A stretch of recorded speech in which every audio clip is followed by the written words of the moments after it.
Ekitabo kya Zaabuli essula ya 5 okwetiisa kwa Dawudi. Aha mukulu w'abeeshongozi.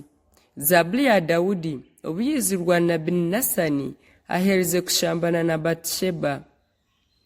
Ayi Mukama, onsaasire nk'embabazi zaawe nyingi okuziri, nk'okusaasira kwawe kwingi okuri.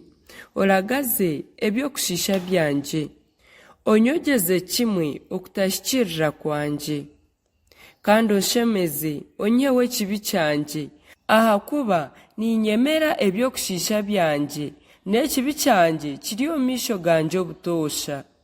Iwe niwe wenka owunaacumwireho, nkakora ekihagaro omu maisho gawe. Nahabwekyo ohikire omu kwomesereza kwawe, kandi ori ow'amazima omu micwere yawe.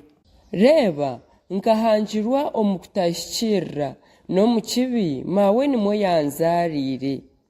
Reeba okunde amazima g'omunda, nahabwekyo onyegyese obwengye omu mutima ahatareebwa.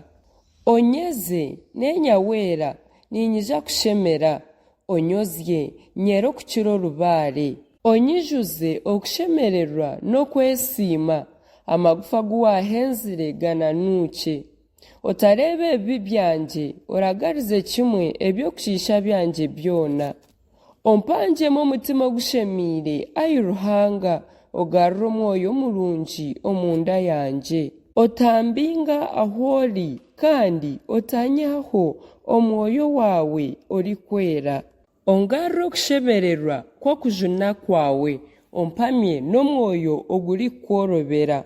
Obwo nibwo ndyegyesa abasiisa emihanda yawe, n'enkozi z'ebi zikakuhindukira.